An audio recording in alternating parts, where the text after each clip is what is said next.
నమస్తే, నా పేరు జగదీష్. వైజాగ్ లోకల్ న్యూస్ వార్తలకి స్వాగతం. వార్తల్లో ముందుగా ముఖ్యాంశాలు.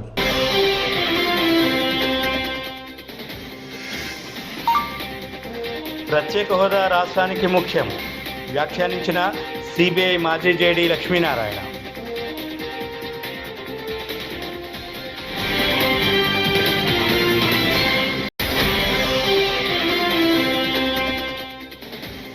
ఐదేళ్ల టీడీపీ ప్రభుత్వ పాలనలో అప్పు 22% పెరిగింది. అదే వైఎస్ఆర్సీపీ ప్రభుత్వంలో 4.5 ఏళ్లలో 12% మాత్రమే అప్పులు పెరిగాయి. వ్యాఖ్యానించిన మంత్రి బుక్కన్న.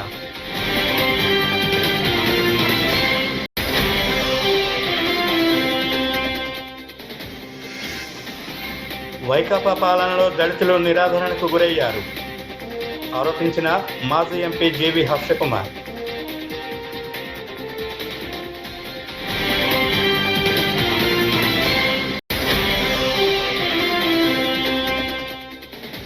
విజయవాడ ప్రెస్ క్లబ్లో దళిత బహుజన పార్టీ ఆధ్వర్యంలో పాత్రికేయుల సమావేశం. ఏపీతో పాటు పలు రాష్ట్రాలలో తమ పార్టీ పోటీకి సిద్ధంగా ఉందని వెల్లడించిన పార్టీ నేతలు. ప్రత్యేక హోదా రాష్ట్రానికి ముఖ్యమని సిబిఐ మాజీ జేడీ లక్ష్మీనారాయణ తెలిపారు.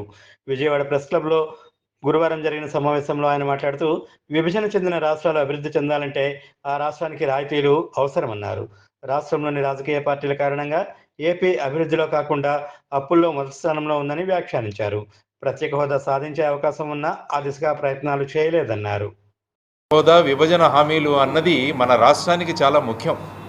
ఇంతకుముందు చలసాని శ్రీనివాస్ గారు మాట్లాడినట్టు ఏ రాష్ట్రమైనా అభివృద్ధి చెందాలంటే, ముఖ్యంగా విభజన చెందిన తర్వాత రాష్ట్రం అభివృద్ధి చెందాలంటే దానికి ట్యాక్స్ ఇన్సెంటివ్లు కావాలి, అనేక రాయితీలు కావాలి. అప్పుడే పరిశ్రమలు ఇక్కడికి వస్తాయి, మన యువతకంతా ఉపాధి కూడా దొరుకుతుంది. కానీ ఈ 10 సంవత్సరాల్లో రాష్ట్రం ఏమైందంటే అభివృద్ధిలో నెంబర్ 1 కాలేదు, కానీ మొత్తం దేశంలోనే అప్పులలో నెంబర్ 1 అయింది. దానికి ప్రధానమైన కారణం ప్రత్యేక హోదా మరియు విభజన హామీల పట్ల ఏ పార్టీలు ఉన్నాయో వారందరూ కూడా ఏమాత్రం కూడా జాగ్రత్త వహించకుండా అత్యంత నిర్లక్ష్యపూరితంగా వాళ్ళందరూ ప్రవర్తించినందువల్ల ఈ విధమైన పరిస్థితిలో మనం చిక్కుకున్నాం. మీరు చూసుకుంటే వాళ్ళ మేనిఫెస్టోల్లో మేము ప్రత్యేక హోదా తీసుకొస్తామని అన్ని పార్టీలు రాశారు. తర్వాత అనేక అవకాశాలు వచ్చాయి. ఈ ప్రత్యేక హోదాను తీసుకురావడానికి ఎన్నో అవకాశాలు వచ్చాయి. 2 పార్టీలు కలిపి అవిశ్వాస తీర్మానం కూడా ప్రవేశపెట్టారు బీజేపీ ప్రభుత్వం మీద. ఎన్డీఏ నుంచి బయటకు వచ్చిన సంఘటన కూడా మనకు తెలుసు. కానీ 2019 మేనిఫెస్టోలో అన్ని పార్టీలు కూడా ప్రత్యేక హోదా ఇస్తామని చెప్పి మళ్ళీ ఏం చేశారు, మనల్ని కూడా మోసం చేశారు. 2019 తర్వాత మనకు అనేక సార్లు అవకాశం వచ్చింది. రాష్ట్రపతి ఎన్నిక కావచ్చు, సిటిజన్షిప్ అమెండ్మెంట్ బిల్లు కావచ్చు, ఉపరాష్ట్రపతి ఎన్నిక కావచ్చు. మొన్నటికి మొన్న ఢిల్లీలో 5 ఏళ్ల టీడీపీ ప్రభుత్వ పాలనలో అప్పు 22% పెరిగింది. టీడీపీ హయాంలో 2,71,997 కోట్ల అప్పులు చేశారు. అదే వైఎస్ఆర్సీపీ ప్రభుత్వంలో 4.5 ఏళ్లలో 12% మాత్రమే అప్పులు జరిగాయని గురువారం మంత్రి బుక్కన్న అన్నారు. ఏపీ ఆర్థిక పరిస్థితిపై ప్రతిపక్షాలు ఎల్లో మీడియా అసత్య ప్రచారం చేస్తున్నాయన్నారు. 13 లక్షల కోట్లు అప్పు చేశామని చంద్రబాబు చెబుతున్నారు. అప్పులపై నోటికి ఎంత వస్తే అంత మాట్లాడడం కరెక్ట్ కాదన్నారు. India RBI study of states budgets అనేసి 15 సంవత్సరాల డేటా అంతా కలిసి ఒక్కొక్కసారి స్టేట్ ఫైనాన్సెస్ అని చెప్పి ఒక డాక్యుమెంట్ రిలీజ్ చేస్తుంది ఆర్బీఐ ఎవరి నుంచి రిలీజ్ చేస్తుంది? ఇది ఆర్బీఐ రిలీజ్ చేసేది కంట్రోలర్ అండ్ ఆడిటర్ జనరల్ నుంచి వివిధ కేంద్ర ప్రభుత్వానికి, కేంద్ర సంస్థలకు సంబంధించిన డేటా తీసుకొని ఈ బుక్ రిలీజ్ చేస్తుంది అనమాట. ఆ బుక్లో 15 సంవత్సరాల డేటా ఉంటుంది. ఆ డేటాలో మార్చి 2023 సంవత్సరానికి 4,28,715 కోట్లు 4,28,715 కోట్లనుంది. ఇది ఎప్పటికీ కంప్లీట్గా ఆంధ్రప్రదేశ్ అప్పు, ఈ ప్రభుత్వానికి కాదు, కంప్లీట్గా ఆంధ్రప్రదేశ్ అప్పు. దానికి గాను 31 మార్చి 2019కి 2,64,451 కోటి. అంటే ఈ ప్రభుత్వం ఏర్పాటయ్యే సమయానికి 2 నెలల ముందు 2,64,451 కోటి. అయితే తెలుగుదేశం ప్రభుత్వం మే వరకు ఉన్నింది కాబట్టి ఏప్రిల్ మేలో వాళ్ళు చేసిన అప్పు 7,346 కోట్లు. అప్పుడు 2,64,451 కోటికి 7,346 కోట్లు కలిపితే 2,71,797 కోట్లు వైఎస్ఆర్ కాంగ్రెస్ పార్టీ ప్రభుత్వం ఏర్పాటయ్యేటప్పటికి ఆల్రెడీ ఉంది. అప్పుడు యాక్చువల్గా అప్పు ఎంతండి? 4,28,715 కోట్లలో 2,71,000 కోట్లు తీయాల్సి. వైకాపా పాలనలో దళితులు నిరాదరణకు గురయ్యారని, వారికి తీరని అన్యాయం జరిగిందని మాజీ ఎంపీ జీవి హర్షకుమార్ ఆరోపించారు. జగన్ను గద్దె దింపేందుకు దళితులంతా సిద్ధంగా ఉన్నారని అన్నారు. గురువారం ఆయన మాట్లాడుతూ తెలంగాణకు చెందిన షర్మిలకు ఏపీ కాంగ్రెస్ పగ్గాలు ఇవ్వద్దని వ్యాఖ్యానించారు. ఈ ప్రభుత్వం వచ్చిన తర్వాత బాగా నిరాదరణకి గురి అయిన వర్గం ఏదన్నా ఉందంటే ఆ వర్గం ఖచ్చితంగా దళితులు. ఈ ప్రభుత్వం మీద ఎన్నో ఆశలు పెట్టుకుంది దళిత జాతి. వాళ్ళ ఆశల మీద నీళ్లు కుమ్మరించారు జగన్ పార్టీ. ఈ 5 సంవత్సరాల్లో ఒక లోన్ కూడా ఈ ప్రభుత్వం ఇవ్వలేదు. ఎవరికీ ఫీజు రియంబర్స్మెంట్ లేదు. అన్ని వర్గాలకి కూడా తీసి పారేసిన పరిస్థితి. ఒక గవర్నమెంట్ మెడికల్ కాలేజీలో ఎస్సీలకి రిజర్వేషన్ తగ్గించేశారు, తీసేశారంటే ఏమనుకోవాలి? నీ సొంత మనుషులకి కంపెనీలు పెట్టిన ప్రతి వాడికి కూడా లక్షలాది ఎకరాల భూములు దారాదత్తం చేస్తున్నావు. ఎవరొక సబ్బని నువ్వు దారాదత్తం చేస్తున్నావు.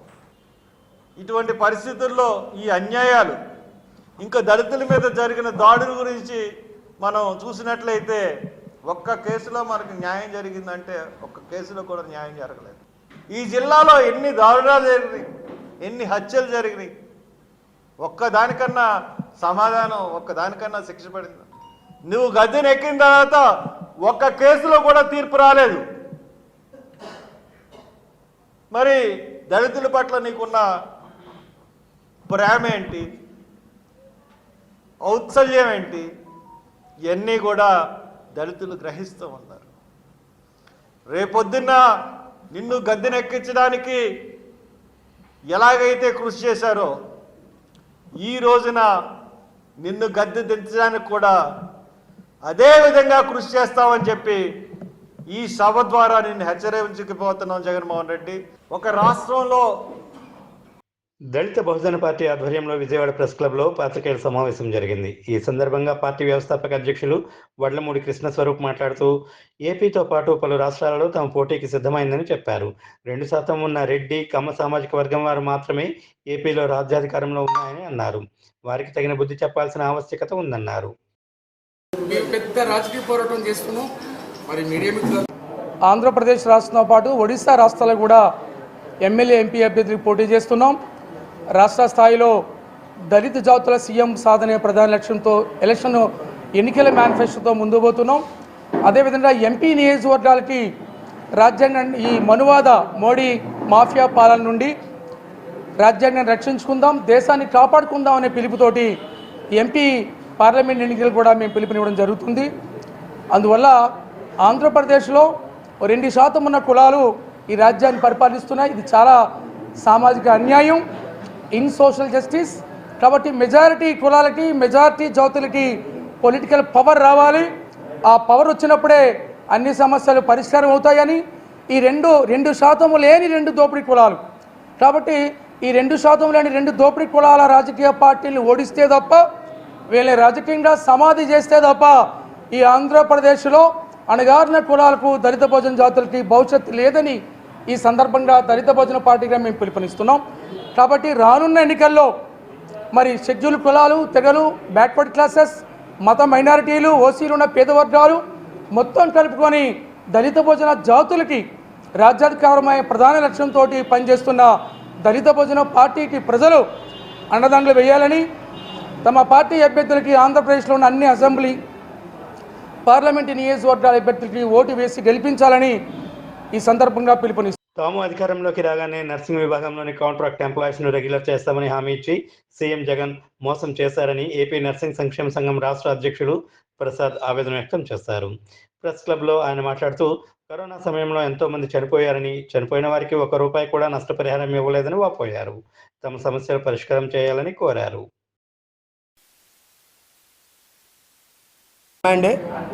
గత 5 సంవత్సరాల నుంచి, అంతకు ముందు ప్రభుత్వం నుంచి కూడా మేము రెగ్యులరైజేషన్ కోసం మేము చేయనటువంటి ప్రయత్నాలు లేవు, చేయని పోరాటాలు లేవు.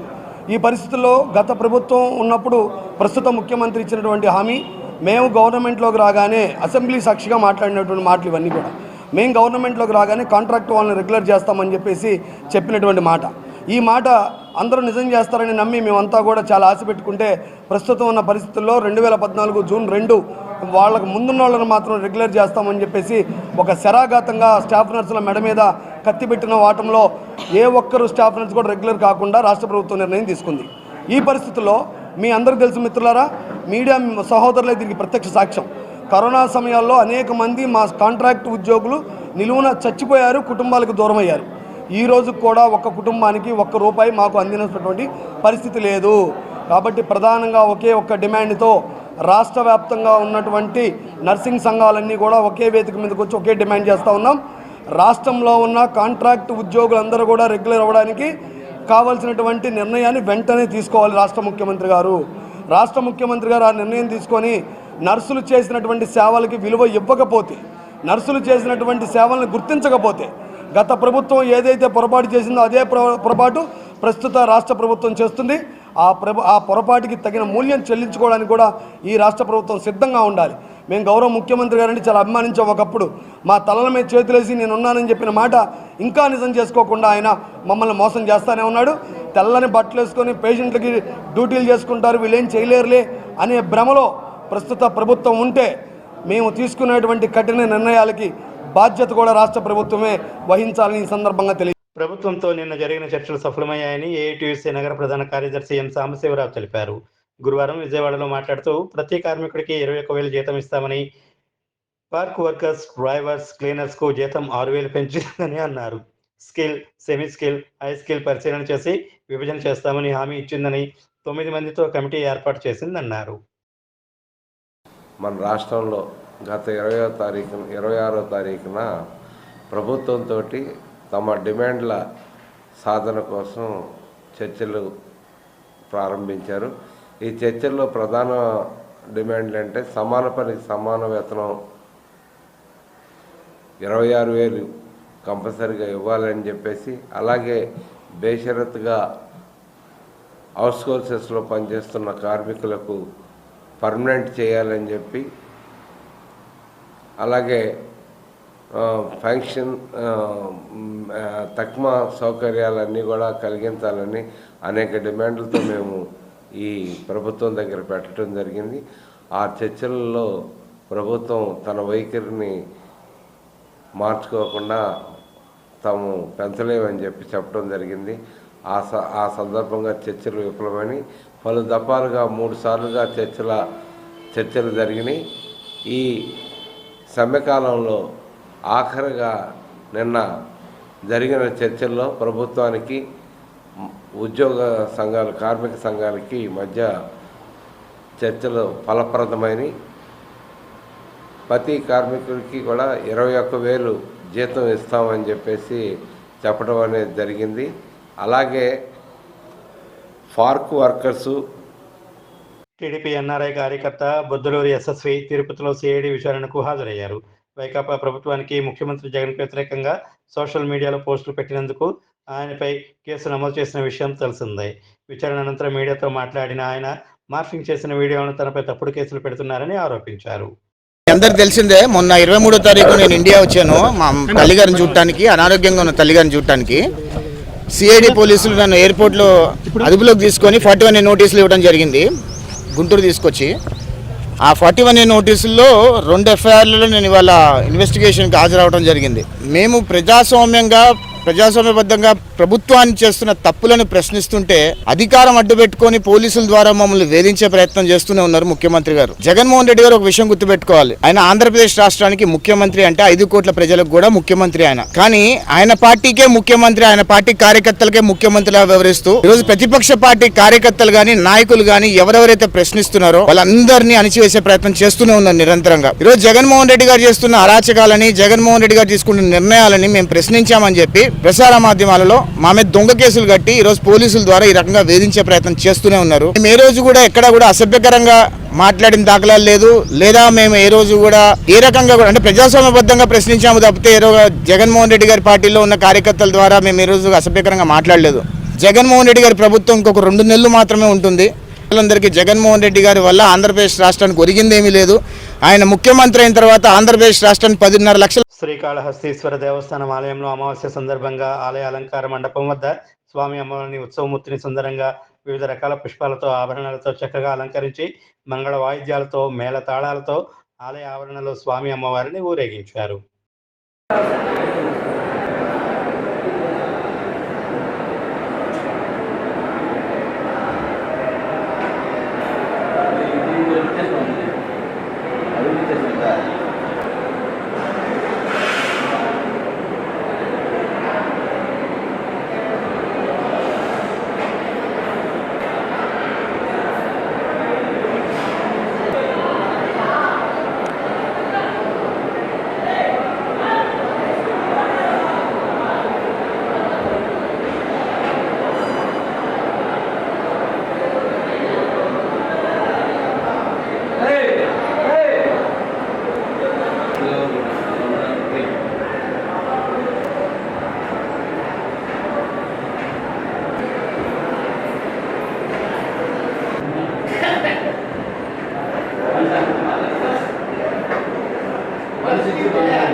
కారుతో సహా 12 లక్షలు విలువ చేసిన 8 ఎర్రచందనం దొంగలు స్వాధీనం చేసుకున్నట్లు పీలేరు అటవీశాఖ సంచార దళ నిఘా విభాగం డిఎఫ్ఓ సుబ్బారెడ్డి బుధవారం తెలిపారు.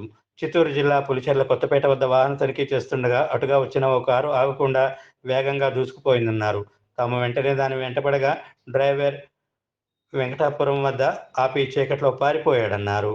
కారులో 208 కేజీల ఎర్రచందనం గుర్తించామన్నారు.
రాజోల్ సర్కిల్ పరిధిలోని సంక్రాంతి సందర్భంగా ఎటువంటి అసాంఘిక కార్యకలాపాలకు పాల్పడినా ఉపేక్షించేది లేదని రాజోల్ సిఐ గోవిందరాజు హెచ్చరించారు. రాజోల్ మండల కేంద్రం సిఐ కార్యాలయంలో గురువారం మాట్లాడుతూ సంక్రాంతి పండుగను ప్రజలంతా తమ కుటుంబ సభ్యులతో సంప్రదాయబద్ధంగా జరుపుకోవాలని, పండుగ సందర్భంగా జూద క్రీడలకు పాల్పడితే చర్యలు తీసుకుంటామన్నారు. ముందుగా రాజోలు నియోజకవర్గ ప్రజలందరికీ నూతన సంవత్సరం మరియు సంక్రాంతి శుభాకాంక్షలు. ఈ రాబో సంక్రాంతికి మా శ్రీ అంబేద్కర్ కోనసీమ జిల్లా ఎస్పీ గారు ఆల్రెడీ ఆదేశాలు పాస్ చేయడం జరిగింది. దాని ప్రకారంగా ఎవరైనా సరే కోడి పందాలు కానీ, గుండాట కానీ, పేకాట కానీ, అశ్లీల నృత్యాలు కానీ నిర్వహించినట్లయితే వాళ్ళ మీద కఠినమైన చర్యలు తీసుకోబడతాయి, కేసులు కూడా కట్టబడతాయి అందరి మీద. కనుక దయచేసి అందరూ కూడా ప్రజలంతా గమనించవలసింది ఏమంటే మీరందరూ కూడా ఫ్యామిలీతో సాంప్రదాయబద్ధంగా ఉండేటువంటి ముగ్గులు పోటీలు, కబడ్డీ, వాలీబాలు ఇవన్నీ కూడా పిల్లలకి నేర్పి వాళ్ళతో ఆడించి చక్కగా అందరూ కూడా కుటుంబం అలాగే గ్రామం కూడా ఆనందంగా ఉండాలని కోరుకుంటున్నాను. అలాంటి జోదాల జోలికి వెళ్ళకోకుండా ఉండాలని మనస్ఫూర్తిగా కోరుకుంటున్నాను. హ్యాపీ సంక్రాంతి. 2024 సార్వత్రిక ఎన్నికల నిర్వహణకు వివిధ అధికారుల బృందాలకు శిక్షణ ఇచ్చేందుకు నియోజకవర్గ స్థాయి మాస్టర్ శిక్షకులు సిద్ధంగా ఉండాలని తూర్పుగోదావరి జిల్లా కలెక్టర్ మాధవీలత సూచించారు. గురువారం రాజమండ్రిలోని జిల్లా కలెక్టర్ వద్ద ఎన్నికల నిర్వహణపై అధికారులకు అవగాహన కల్పించే మాస్టర్ శిక్షకులతో ఆమె సమావేశం నిర్వహించారు. ఎన్నికల నిర్వహణపై అధికారులకు అవగాహన కల్పించాల్సిన అంశాలపై ఆమె వారికి వివరాలు తెలిపారు.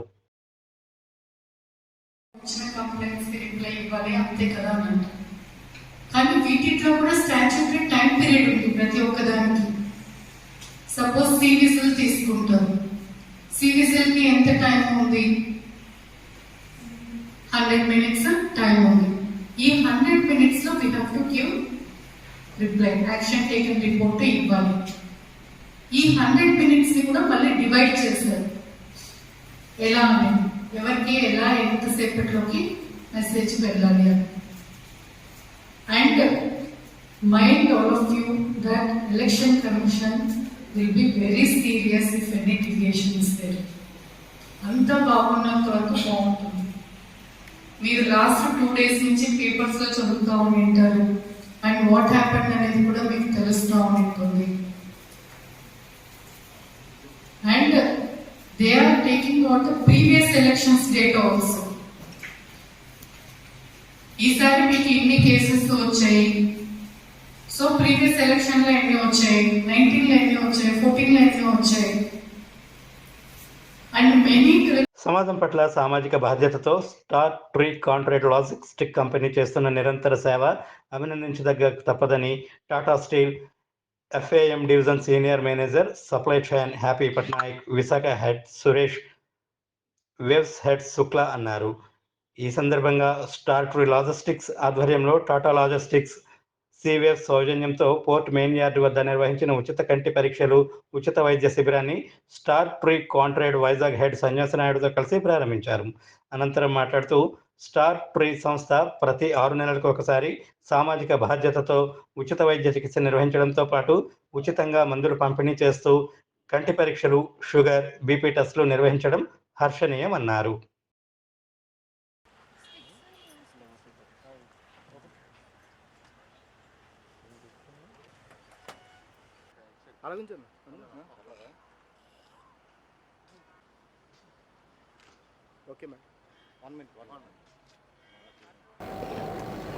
Well, I'm Happy Patnaik from Tata Steel, and this is the first time that we are having a health camp at Vizag. Thanks to Star Tree team and Seaways team and the doctors who have agreed to be part of this free health camp. I hope that a lot of drivers, maximum drivers, can avail of this facility. This is the first time Tata Steel is having a health camp at Vizag, so all the best to everyone. Star Tree team has organized the check, my health check. They will be doing the eye test for the drivers, the sugar test as well as the blood pressure will be checked for each person. So we are aiming to do the checkup for at least 100 drivers, 100 plus drivers today in one day. Sujit Mahapatra, General Manager, Seaway Shipping and Logistics Limited. This is the first time we have seen such type of services given by Tata Steel's vendor Star Tree. This is a very good thing. They are actually giving these services to all the drivers because you know that the drivers are the lifeline of our logistics industry in India.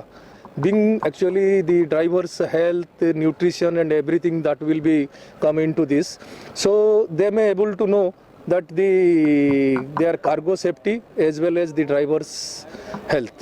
అందరికీ నమస్కారం. నా పేరు KS Naidu. నేను star tree company నుంచి వైజాగ్ ఇన్ఛార్జ్గా నేను work చేస్తున్నాను. మా టాటా కంపెనీ నుంచి సీవేజ్ నుంచి ఆదేశాల మేరకు ఈ మెడికల్ క్యాంపు చేయడం జరిగింది. మా వరకు మా బాధ్యత ఎంతవరకు మేము నిర్వర్తించాం. ఈరోజు చేసేది 100 మందికి పైగా ఈరోజు మెడికల్ క్యాంప్ జరుగుతుంది. దాంతోపాటుగా ఈ I test, sugar test and blood pressure with medicine providing. Thank you. Doctor CH Apparao. గత 43 ఏళ్ళుగా ఎక్స్పీరియన్స్ చేస్తూ ఉన్నాం. ఈ టాటా స్టీల్ గ్రూప్ వాళ్ళు మమ్మల్ని ఇన్వైట్ చేయడం వల్ల ఇక్కడికి వచ్చి ఇక్కడ డ్రైవర్స్కి అందరికీ కూడా బీపీలు, షుగర్లు, ఐ టెస్ట్లు, లో ఐటేజ్ ఉన్న వాళ్ళకి అందరికీ మెడిసిన్ ఉచితంగా ఇవ్వడానికి మేము మమ్మల్ని ఇన్వైట్ చేశారు కాబట్టి అందరికీ బీపీలు, షుగర్లు చూసి అందరికీ మెడిసిన్ ఇస్తున్నాం. ఐ చెకప్ చేస్తున్నాం. ఏమైనా ఎక్కువ బీపీ ఉన్న వాళ్ళకి ఫర్దర్గా జనరల్ మెడిసిన్, న్యూరాలజీ, నెఫ్రాలజీకి రెఫర్ చేయడానికి మేము సిద్ధంగా ఉన్నాను. అన్ని టెస్టులు చేయడం అయింది. ఈ వార్తలు ఇంతటితో సమాప్తం. నమస్కారం.